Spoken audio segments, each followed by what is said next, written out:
Instead, they have attempted to quell and criminalize any dissent to the genocide. Shame on them.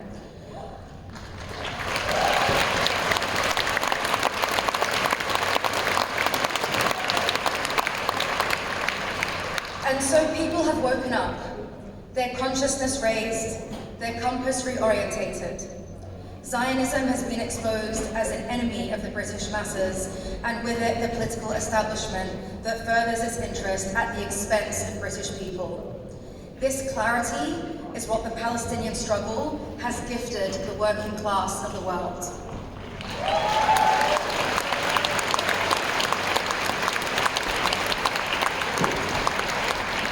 There are other lessons that we can learn from the Palestinian struggle. The Palestinian people are a resisting people, and the British left would benefit from learning some lessons from our struggle.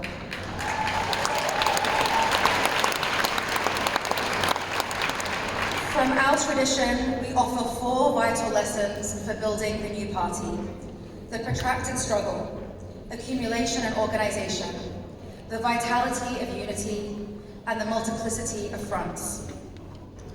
Palestinians understand our struggle to be a protracted one, a confrontation against forces with magnitudes more power than our own. Committing to a protracted struggle enables us to combat demoralization when faced with temporary defeats. Protracted resistance finds tools for liberation in every defeat. Building socialism in this country is also a protracted struggle, and the defeat of 2019 at the hands of the Zionist movement teaches us that Zionism is an enemy of socialism in Britain.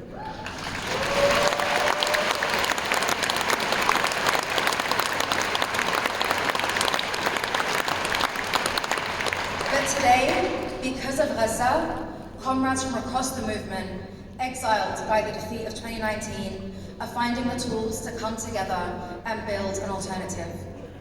The second lesson is the notion of accumulation, articulated in Arabic as tarakum. A liberation struggle is in a perpetual state of accumulation. However, it is only organizations built by and for the masses that can accumulate lessons from the present to make possible the conditions for liberation in the future. The fight for Palestine in Britain has been a primary catalyst in uniting the masses across ideological divides, but a mass party is necessary in order to accumulate this desire into concrete action. The third lesson is unity. While the Palestinian people have diverse visions for liberation, we share a broad unity against our enemy. Our enemies are clearly defined, and their supporters are shameless and loud. Through our differences, remembering who our enemy is remains to be the primary force that unites us in our struggle. British socialists would do well to remember that there exists among our masses enough that unifies us to build a left-wing alternative in this country.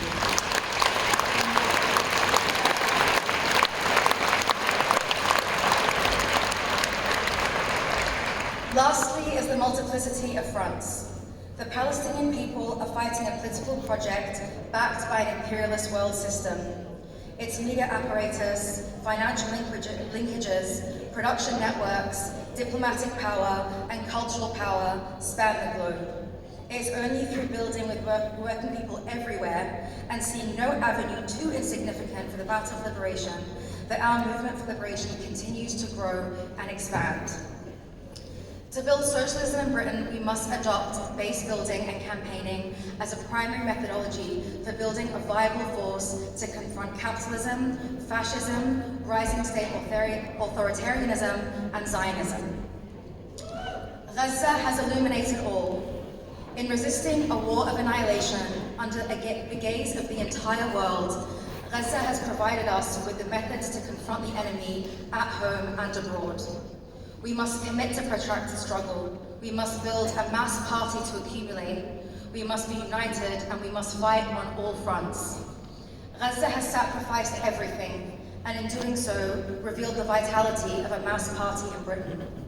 And so the very least we can do is build a party that is explicit in its commitment to confront Zionism, and it must hold this principle of anti-Zionism at its center.